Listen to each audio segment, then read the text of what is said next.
Pemirsa, kembali lagi bersama kami di acara Ngopi Pikiran Lampung TV bersama saya Andi Octavia dan rekan saya Yolanda Margareta. Mbak Yola, apa Mbak kabarnya pada sore hari ini? Kita kembali lagi bersama podcast kita, Mbak. Alhamdulillah baik, Anggi. Cuman agak tenggorokan nggak enak nih. Minum esnya terlalu manis tadi. Tapi ngomong-ngomong yang manis-manis, ada tamu yang manis nih. Bapak Wahyu dari Lebak Gerakan Lampung. Apa kabar Pak? Sehat alhamdulillah. Bisa diperkenalkan ke pemirsa Pikiran Lampung TV. Assalamualaikum, selamat sore. Kenalkan saya Wahyudi, Ketua Depak Lampung Provinsi Lampung. Hari ini kita diundang Pikiran Lampung untuk sekedar ngopi-ngopi, ngobrol-ngobrol soal pembangunan yang ada di Lampung. Demikian. Mbak, apa nih topik yang akan kita bahas pada sore hari ini, Mbak? Sore hari ini kita masih mau ngebahas Pring Sewu, Gi. Soalnya belum tuntas sebenarnya kemarin itu topik kita tentang Pring Sewu. Ini kita hadirkan yang lebih, kayaknya bisa lebih ngupas lagi nih, Gi. Nah, kita bisa nih membahas program unggulan yang ada di Pring Sewu. Bisa langsung kita tanyakan kepada Bapak. Pak, bagaimana sih Pak program unggulan yang ada di Pring Sewu semenjak kepemimpinan PJ Bupati Marindo? Apa saja Pak? Baik, kita sebenarnya di tahun 2024 ini ada semacam sesuatu yang lain gitu kan, karena tahun 2024 ini semua berjalan bergulir beriringan dengan pilkada, hingga Pring Sewu kebagian juga PJ Gubernur kan, PJ Bupati Marindo yang memang karirnya banyak di provinsi. Dari beberapa jabatan yang telah diembannya, beliau dipercaya oleh pemerintah daerah untuk menjadi PJ Bupati Pring Sewu. Kebetulan saya juga di Pring Sewu bukan asing bagi saya, karena saya sejak awal dulu Tanggamus Pring Sewu adalah tempat di mana saya merintis pekerjaan dan rutinitas saya. Kebetulan bersinggungan dengan Pring Sewu. Menurut pengamatan kami, semenjak Pring Sewu dipimpin oleh PJ Bupati Pring Sewu Marindo, itu sangat banyak sekali perubahannya. Yang tadinya satu kabupaten yang terlihat damai, namun sekarang sepertinya ada suasana baru, suasana yang tetap damai, namun banyak sekali perubahan-perubahan yang dilakukan oleh PJ Bupati Marindo. Ini merupakan terobosan-terobosan dan inovasi yang belum pernah dilakukan oleh PJ sebelumnya. Bisa dong Pak dijelaskan atau dirincikan pencapaian Bapak PJ Bupati Marindo itu apa saja? Ya. Kalau saya urut sejak awal beliau duduk di Pring Sewu, itu program yang pertama kali dicanangkan beliau adalah penanaman bambu. Dan itu sangat luar biasa, karena selama ini bambu itu sudah bukan puluhan tahun tapi ratusan tahun, bahkan cikal bakal Pring Sewu itu berasal dari bambu. Nah, tapi kenapa pemimpin-pemimpin sebelumnya, termasuk Bupati definitif juga, belum begitu cinta, belum begitu membuat bambu ini menjadi suatu karya yang bisa mendongkrak daripada ekonomi masyarakat Pring Sewu. Nah, ini menurut saya terobosan yang luar biasa. Kalau tidak mencintai daerah itu, dia nggak mungkin berpikir soal itu. Jadi catatan kita sebagai masyarakat khususnya yang harus memahami hal itu. Itu program pertama yang dilakukan oleh Bapak Marindo. Kemudian ada program kedua, yaitu Dekranasda Cafe. Ini kaitannya dengan UMKM, usaha kecil mandiri ya. Artinya kalau program UMKM ini memang beberapa tahun ini memang setiap daerah selalu melakukan itu. Menerapkan UMKM ya Pak ya. Karena sudut pandang beliau sebagai pemimpin yang betul-betul memahami apa sih UMKM itu. Nah, dilihat dari peta wilayah, mungkin Pringsewu ini adalah lahan subur untuk usaha UMKM. Nah, disitulah beliau mulai fokus ke program UMKM di Pringsewu. Alhamdulillah kita sudah sama-sama, masyarakat juga mengetahui bahwasannya UMKM itu memang terlihat gitu loh, di mana-mana sudah ada perkembangan, didorong juga dari karyawan-karyawan serta dari pihak pemerintah juga mendukung seperti dinas operasi dan lain sebagainya. Kemudian yang ketiga, inovasi mesin ekskuder pengolahan limbah plastik multifungsi. Nah, ini adalah inovasi yang diambil dari pengolahan sampah. Bagaimana cara mengolah sampah sehingga bisa menjadi produksi. Ya, didaur ulang lagi ya Pak.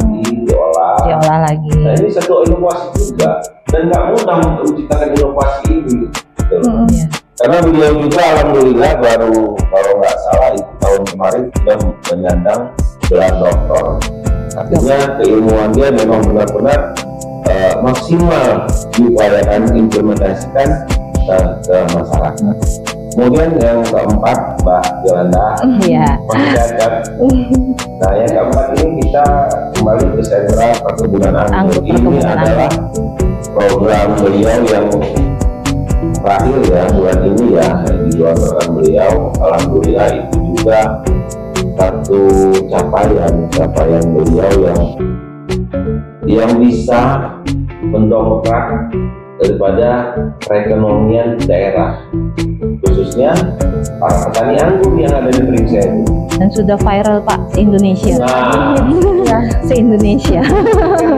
Satu terobosan yang menurut saya luar biasa. Yang semestinya nggak harus dilakukan seorang PJ. Makanya ada kawan-kawan saya juga yang sempat berkomunikasi saya dengan di sana. Ini PJ rasa bukan rasa PJ tapi rasa bupati. Bukan rasa PJ. Iya, itu pernah disampaikan oleh kawan-kawan. Itu dulu. Pak, tadi kan kita sudah membahas tentang program PJ Bupati Marindo. Sekarang kita membahas tentang pencapaian yang sudah diraih oleh Bapak PJ Bupati Marindo, Pak. Kira-kira apa saja, Pak? Dari program-program yang sudah ditelurkan beliau itu tentunya semua juga dipublis ke pihak-pihak dari luar Provinsi Lampung. Nah, itu mungkin dari pencapaian beliau itu prestasi pertama ya, kita bahas dulu. Prestasi pertama adalah penghargaan insentif fiskal dari Kemendagri atas pengendalian inflasi daerah, yaitu sebesar 5,9 miliar. Itu pencapaian yang luar biasa ya. Luar biasa. Jarang ada lah ya di kabupaten lain juga. Kemudian yang kedua adalah penghargaan Universal Health Bonus tahun 2024. Penghargaan atas keberhasilan pemerintah Kabupaten sudah mencapai peserta akses pelayanan jaminan kesehatan nasional yang mencapai angka 97% oleh Menko PMK Profesor Dr. Muhadjir Effendi MAFD. Kemudian pencapaian secara pemerintahan yang ketiga adalah gelar teknologi tepat guna Nusantara GTTGN ya, yang 27 tahun 2024 di Mataram. Nah, itu belum lama juga kita saksikan bersama beliau mendapatkan penghargaan dari Provinsi Nusa Tenggara Barat. Penghargaan pertama diberikan atas kontribusi dan kerja Marindo Kurniawan dalam pembina pengembangan teknologi tepat guna inovasi desa, yaitu yang sudah kita bahas tadi adalah pengolahan sampah, sehingga menjadi sesuatu yang berguna untuk perekonomian masyarakat khususnya Pringsewu.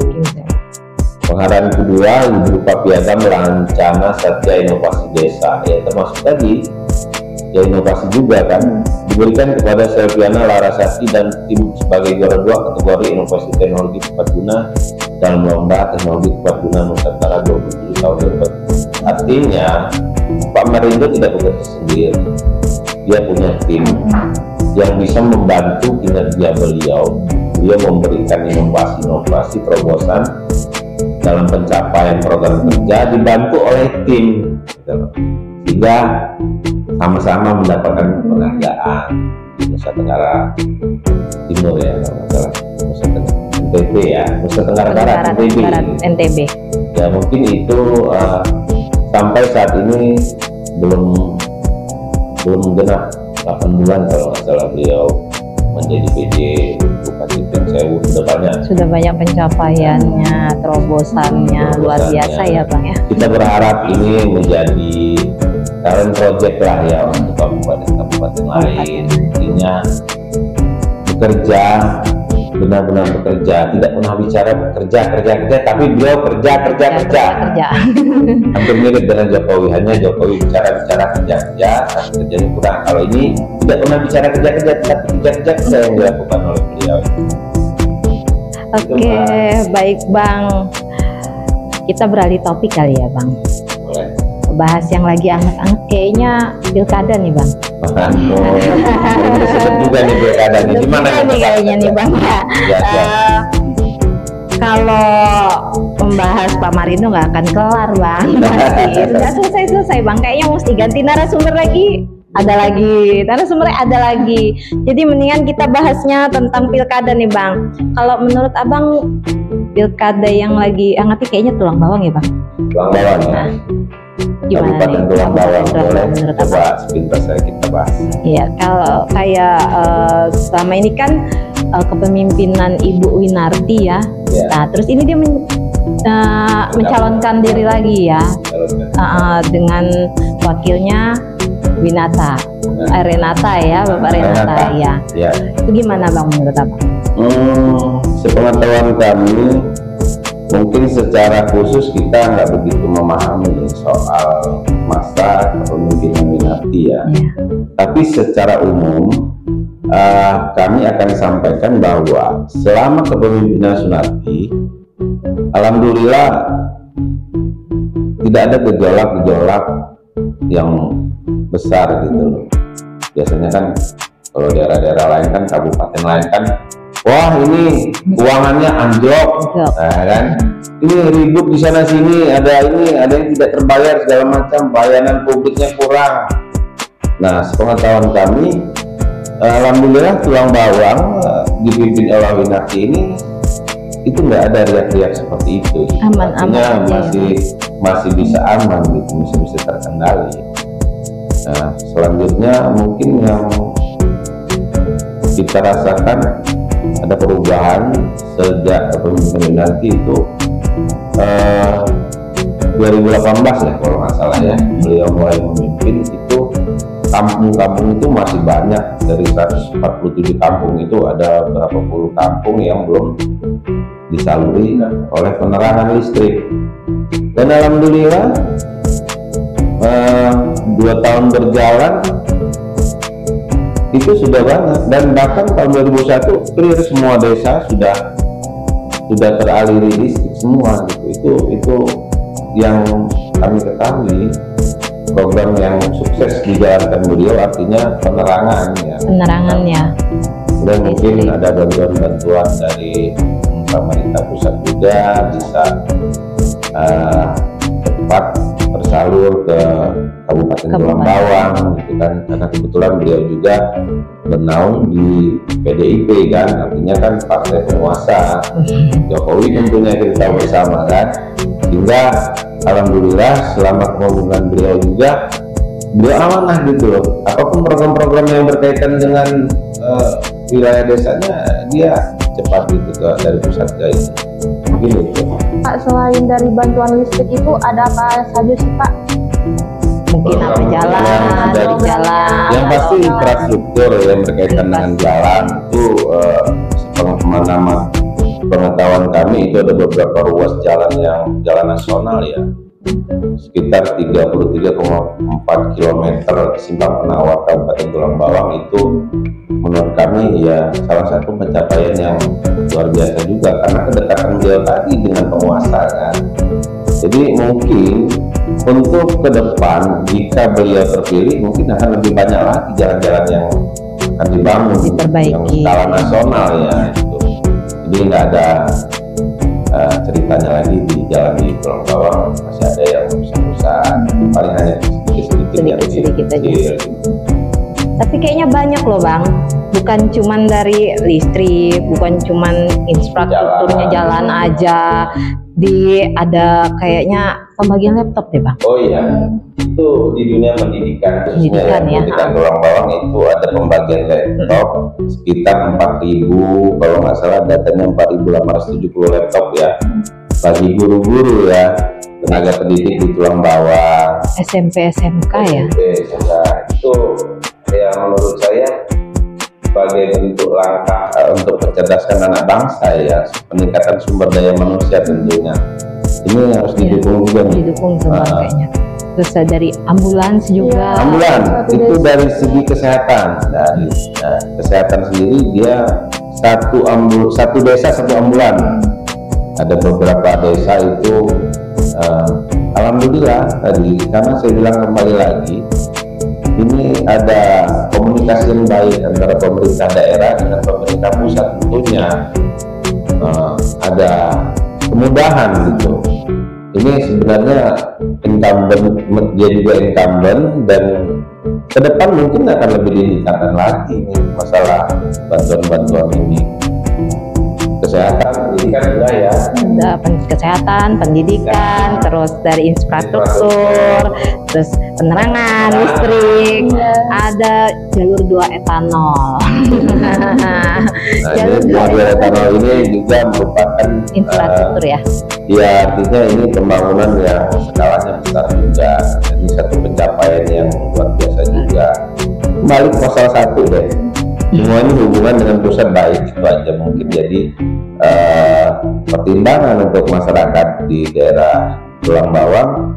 Ayo dong dukung beliau yang sudah tepat jalurnya gitu untuk meningkatkan Kabupaten Tulang Bawang agar ke depan lebih maju lagi. Untuk melanjutkan ya Bang ya. Ya. Terus kalau sudut pandang Abang nih dari wakilnya nih, Ya. gimana Pak Rena? Renata Irawan seperti apa Pak? Renata Irawan adalah pemuda yang dia Gen Z ya, kalau bagi saya Gen Z ya. Iya. Nah, sekarang ini lagi ngetren juga nih, pemimpin ini harus yang muda. Harus muda. Yang muda ya kan, seperti kita Yang ketahui muda. di mana-mana sekarang karena kemarin itu kan pemilihan dewan ya, anggota dewan. Hampir rata-rata itu pemimpinnya, ketua dewannya masih muda-muda Masih pada semua. muda-muda. Nah ini contoh semangat muda ya, pemimpin muda yang bisa bersinergi dengan pertahanan, Ibu Minarti gitu. Dia juga seorang pengusaha ya, yang artinya mungkin dari segi ekonomi ya sudah luar biasa mapan gitu. Kalaupun mereka berpikir soal hal-hal yang buruk, saya rasa nggak mungkin. Dia mengabdikan dirinya untuk kampung halaman. Nah ini satu contoh juga untuk pemuda-pemuda sekarang, bukan memikirkan untuk dirinya sendiri, tapi sudah memikirkan untuk orang banyak.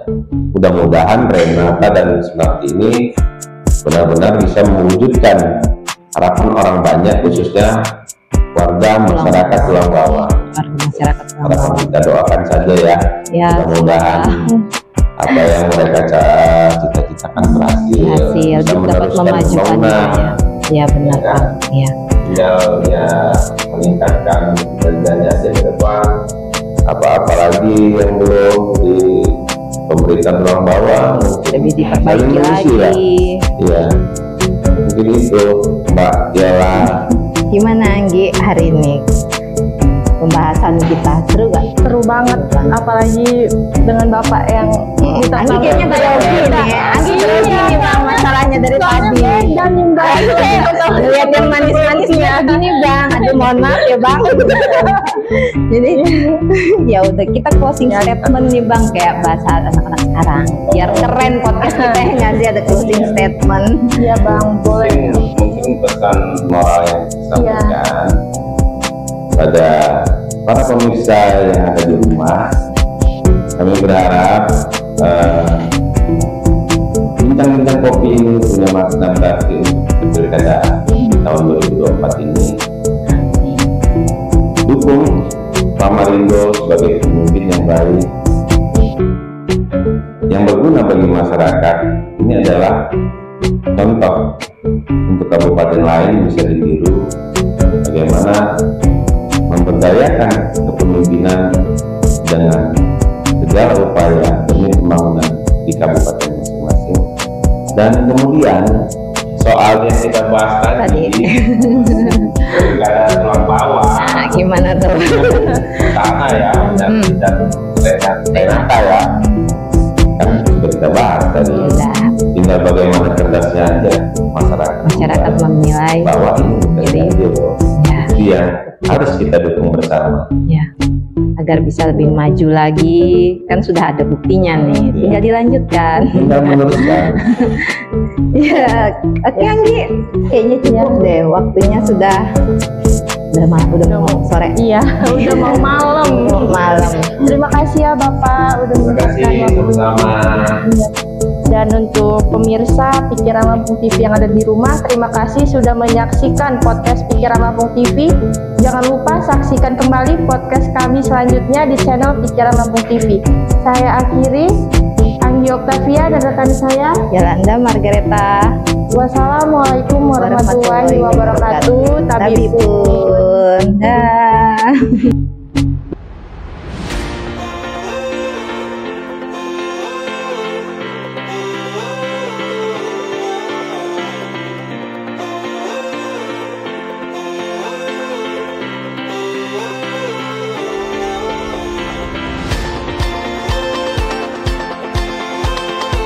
Biasanya anak-anak kecil Pak. Iya. Ini anak kecil juga suka. Apa mas? Sokaran begini.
Pembagian tunjangan khusus insentif tenaga kesehatan bidan dan kader posyandu.